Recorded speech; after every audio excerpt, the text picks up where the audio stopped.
Hello students, कैसे हैं आप सब। आशा करते हैं आप सब अच्छे होंगे। तो लाए हैं आज फिर से आप लोग के बीच जो क्लास 10 के हम लोग का शुरू से लेक्चर चलते आ रहे हैं। लेक्चर 1 और लेक्चर 2 हो चुका है और लेक्चर 3 जो लेके आए हैं आप लोग के सामने सिविक्स का जो क्लास 10 है, पहला ही चैप्टर लोकतंत्र में सत्ता की साझेदारी, उसी का लेक्चर जो है 3rd लेके आप लोग के बीच आए हैं। और आप लोग को बता दें कि इससे पहले अगर आप 1st और 2nd दोनों लेक्चर नहीं देखे हैं तो आप चैनल पे जाकर के जो है दोनों ही लेक्चर को आराम से देख लीजिए, तभी आपको समझ में आएगा कि चैप्टर क्या कह रहा है, इस चैप्टर की मुख्य विशेषताएं क्या है।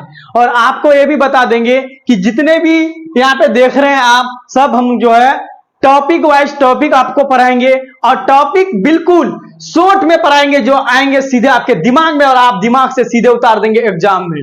तो इस तरह के टॉपिक को आप लोग को बताया जाएगा और इस तरह से बताते भी हैं बिल्कुल शॉर्ट ट्रिक में, जो आप अगर समझ जाएंगे तो आप वहां से अपने माइंड लगा करके भी उसको आगे बढ़ा सकते हैं। ठीक है, तो आज का हमारा यानी लेक्चर 3 का पहला टॉपिक हम लोग का क्या है।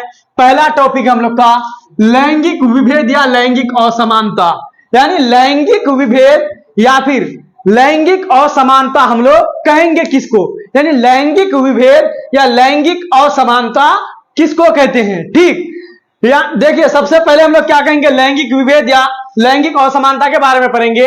लिंग के आधार पर समाज में भेदभाव करना लैंगिक विभेद या लैंगिक असमानता कहलाता है। देखिए कितना आसान है ना, बोलने में भी आपको आसान और याद करने में भी आसान। देखिए क्या कहेंगे हम लोग, लिंग के आधार पर समाज में भेदभाव करना हम लोग क्या कहेंगे, उसको लैंगिक विभेद कहेंगे। यानी देखिए समाज में 2 तरह के लिंग रहते हैं, एक तो पुरुष रहते हैं और दूसरा क्या है, महिलाएं रहती है। ठीक, तो वहां पे हम लोग समाज में कुछ ऐसे भी लोग हैं, अभी भी ऐसे लोग हैं इस दौर में कि लोग जो है लिंग के आधार पर भेदभाव करते हैं। कुछ लोग ऐसे भी हैं कि महिलाएं क्या कर सकती है, यानी लड़कियां क्या कर सकती है, यानी जो बेटियां होती है बेटियां क्या कर सकती है, और बेटे पे जो है बहुत ज्यादा विश्वास जता देते हैं कि बेटा वो चीज कर सकते हैं।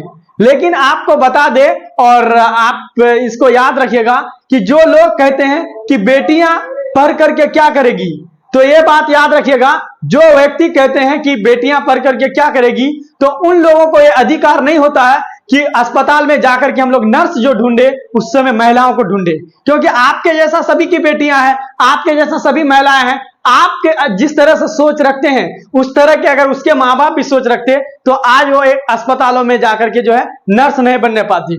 तो इसलिए समाज में जो लिंग के आधार पर बहुत ही भेदभाव होता है। कुछ लोग ऐसे भी कहते हैं कि बेटियों को पढ़ा लिखा करके क्या करेंगे, आखिर उसको तो चूल्हा भूकना ही है। कुछ लोग का ये अवधारणाएं होते हैं कि बेटियां पढ़ लिख करके क्या करेगी, आखिर ससुराल में जाकर के तो उसको काम करना ही है। तो वही जो हो जाएगा आपका लैंगिक विभेद या लैंगिक असमानता, यानी बेटाओं को यानी लड़कों को पुरुषों को सर्वश्रेष्ठ मानते हैं, यानी ऐसा उम्मीद रहते हैं कि बेटे जो है आसमान से तारे भी तोड़ करके ला सकते हैं। लेकिन वहीं पे बेटियों पे क्या होता है कि बेटियों को अगर विश्वास जताए तो बेटियां कुछ नहीं कर सकती है। कुछ लोगों की अवधारणाएं हैं, लेकिन आपको यह भी बता देंगे कि समाज में ऐसे भी लोग गुजरे हैं और हैं जो बेटियों पर जो है बहुत ही ज्यादा विश्वास जताते हैं। अगर बेटियों पर विश्वास नहीं जताते तो आज जो है जगह जगह में तरह तरह के अस्पतालों में जाकर के जो है बेटियां जो है आज नर्स नहीं होती। आप ऑफिसों में जाएंगे वहां पे बेटियां मिलेंगे और उसके बाद स्कूलों में जाएंगे शिक्षिका मिलेंगी। तो उसके माँ बाप जो है उसको जो उस तरह से सोचे हैं कि मेरी बेटियां कर सकती है, यानी जो बेटे कर सकते हैं वो बेटियां भी कर सकती है। और ऐसा ही अवधारणा होना चाहिए। जो लोग अगर बेटे और बेटियों में भेदभाव करता है वही क्या है, लैंगिक विभेद या लैंगिक असमानता है। देखिए टॉपिक को गौर से समझिएगा, ये मत समझिएगा कि सर क्या बोल रहे हैं, इतना देर से एक ही टॉपिक को समझा रहे हैं। तो समझना बहुत जरूरी है। ठीक है, तो और भी आप लोग को बता दें कि लैंगिक असमानता कहां पे होती है, कि जैसे लड़कियां जो होती है वहां पे स्कूल जाने की बारी आती है तो माँ बाप डायरेक्ट बोलते हैं कि बेटियां स्कूल जाकर के क्या करेगी, आखिर उसको तो घर ही संभालना है। तो उसको तो अपना माँ के पास भी सीख लेगी कि घर इस तरह से चलाया जाता है, खाना ऐसे पकाया जाता है। ये कोई जरूरी नहीं है कि बेटियां सिर्फ खाना पकाने में ही उपयोग हो, बेटियों को सिर्फ खाना बनाने के लिए दिया जाए या फिर बेटियों को घर से ही सीमित रखा जाए। जो लोग ऐसे समझते हैं, जिन लोगों की मानसिकता जो है ऐसी है तो उन लोगों का कोई अधिकार नहीं होते हैं कि कहीं पे भी जो है महिलाओं को जाकर के उसकी मदद की अगर जरूरत हो तो महिलाओं को वहां कर ढूंढे। लोग क्या कहते हैं कि बेटियों को पढ़ा करके क्या करेंगे, आखिर उसका तो शोहर ही उसको पाल पोस करके खिलाएंगे। लेकिन आपको यह भी बता दे, अगर शोहर पाल पोस कर तो जरूर खिलाएंगे, लेकिन आप सबसे पहले फिर वही लोग जाते हैं जब अस्पताल, तो अपने अगर बीवियों को ले जाते हैं या फिर किसी दूसरे को ले जाते हैं, किसी महिलाओं को ले जाती है तो डायरेक्ट बोलेंगे क्या यहाँ पे महिलाओं की सुविधाएं नहीं है। तो देखिए, आप जिस तरह से मानसिकता अगर रखते हैं उस तरह से अगर उसके भी माँ बाप रखते तो फिर वहां पे आपका नर्स नहीं होता, आपका मदद करने वाले वो औरतें नहीं होती। तो इसीलिए समाज में लड़के और लड़कियों में भेदभाव नहीं करना चाहिए। अगर कोई भेदभाव करता है तो वही क्या है, हमारा लैंगिक विभेद या लैंगिक असमानता। चलिए फिर हम लोग नेक्स्ट टॉपिक को देखते हैं। नेक्स्ट टॉपिक हम लोग का क्या है आज का, जो नेक्स्ट टॉपिक जो है हमारा सांप्रदायिकता। ठीक, ये सांप्रदायिकता वाला टॉपिक जो है ना बहुत ही इंपॉर्टेंट है। सांप्रदायिकता हम लोग किसको कहेंगे, अपने धर्म को अन्य धर्मों से श्रेष्ठ मानने की धारणा जो है सांप्रदायिकता कहलाते हैं। यानी कोई अगर अपने धर्म को श्रेष्ठ मानते हैं, कोई अगर व्यक्ति है तो वो अगर अपने धर्म को बहुत ज्यादा जो है बड़ा मानते हैं और दूसरे धर्म को वो क्या करते हैं कि उस धर्म को जो है नीचे रूप से देखते हैं, नीचे नजरिए से देखते हैं, वही जो क्या है हमारा सांप्रदायिकता है। जैसे कि कोई अगर हिंदू व्यक्ति हो तो वहां पे अन्य जाति, दूसरे जातियों को या फिर मुस्लिम जाति हो, उसको जो है छोटे नजरों से देखते हैं और अपने आप को जो उससे बड़ा समझते हैं, तो वही क्या हो गया, सांप्रदायिकता हो गया। ठीक, जबकि जो है अनुच्छेद 19 यहाँ पे डायरेक्ट कहते हैं कि सभी धर्म जो है बराबर है, सबको स्वतंत्रता का अधिकार है, समझे। तो वहीं पे जो है कुछ लोग क्या कर देते हैं, सांप्रदायिकता फैला देते हैं, यानी जाति के आधार पर जो है लोग जो है दंगा फैला देते हैं। तो वही जो है सांप्रदायिकता है। अपने धर्म को हमेशा जो है वो श्रेष्ठ मानते हैं, बड़े मानते हैं, और दूसरे धर्म को जो क्या मानते हैं, वो छोटे मानते हैं। तो वही क्या है, हमारा सांप्रदायिकता है। यानी सभी धर्म को जो है जो अगर बराबर मानते हैं तो वो जो है धर्मनिरपेक्ष कहेंगे हम लोग। ठीक, और जब अपने धर्म को श्रेष्ठ माने, बड़ा माने और दूसरे धर्मों को जो है छोटा माने और या फिर छोटे निगाहों से देखिए, अपने धर्म को बड़े निगाहों से देखिए, तो वो क्या हो गया, हमारा सांप्रदायिकता हो गया, क्योंकि वहां पे धर्म के आधार पर भेदभाव हुआ। आप ऐसे भी कह सकते हैं कि धर्म के आधार पर भेदभाव क्या है, सांप्रदायिकता है। ठीक, कोई अगर धर्म के आधार पर भेदभाव कर रहा है तो वही हमारे लिए क्या है, सांप्रदायिकता है। ठीक, चलिए नेक्स्ट टॉपिक हम लोग का है क्या है, बंधुआ मजदूर। ये बंधुआ मजदूर जो है बहुत ज्यादा इंपॉर्टेंट है। अब तक जो है 4 से 5 बार पूछ चुके हैं ये क्वेश्चंस बंधुआ मजदूर के बारे में। तो बंधुआ मजदूर हम लोग किसको कहेंगे, जो मजदूर अपना श्रम, यानी जो मजदूर जो अपना मेहनत जो है किसी खास व्यक्ति या संस्थानों को उसी के शर्त पर बेचने के लिए तैयार, बेचने के लिए बाध्य हो, उसे हम लोग क्या कहेंगे, बंधुआ मजदूर कहेंगे। ठीक, यानी कोई अगर व्यक्ति जो है मेहनत कर रहे हैं और अपना मेहनत जो है दूसरे के शर्त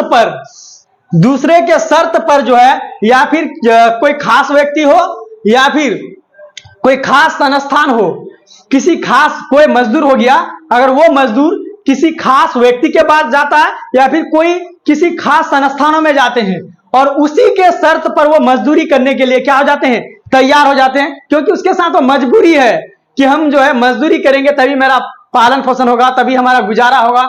अब अपनी मजबूरी के वजह से, अपने बाध्य के वजह से, अपने बाधाओं के वजह से उन्हीं के शर्त पर वह स्वीकार कर लेते हैं। ठीक है, आप जैसे बोलेंगे वैसे ही हम लोग मजदूरी करेंगे, हम मजदूरी करेंगे, तो वही क्या हो गया, आपका बंधुआ मजदूर। अगर नहीं समझे तो एक बार और समझ लीजिए, कोई मजदूर हो गया और वो मजदूर जाकर के किसी खास व्यक्ति को बोल रहा है कि हमें काम चाहिए, तो वो व्यक्ति जो है काम तो दे रहा है लेकिन कह रहा है हम काम देंगे तुमको, लेकिन मेरे पास कुछ शर्त है, आपको ऐसे ऐसे करना होगा, इस तरह से करना होगा। लेकिन मजदूर अगर नहीं मजदूरी करते हैं तो वो फिर भूखे रह जाएंगे, फिर उसको परेशानियां उठानी पड़ेगी। तो उसके वजह से वहां फिर क्या कर देते हैं, ठीक है आपका शर्त जो है हमको मंजूर है, और वो शर्त को स्वीकार कर लेते हैं, तो वही क्या हो गया, बंधुआ मजदूर हो गया। ठीक है, तो चलिए फिर हम लोग नेक्स्ट टॉपिक को देखते हैं। तो अगला टॉपिक हम लोग का है परिवारवाद। ठीक, और ये परिवारवाद के बारे में आपको अच्छा से समझाएंगे, क्योंकि अधिकतर जो है बिहार में परिवारवाद ही चलते हैं।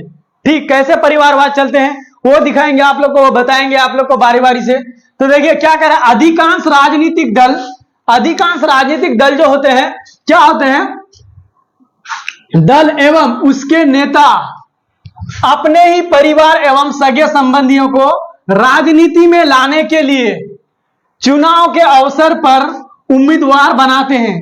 इसे ही हम लोग क्या कहते हैं, परिवारवाद कहते हैं। यानी अधिकांश राजनीतिक दल जो है वो क्या करते हैं कि राजनीति में लाने के लिए क्या करते हैं, अपने परिवार के किसी लोग को, जैसे भाई हुआ, बहन हुआ, फिर बेटा हो गया, कोई हो गया, या फिर कोई सगे संबंधियों को वो चुनाव के समय क्या करते हैं, उम्मीदवार बना देते हैं राजनीति में लाने के लिए।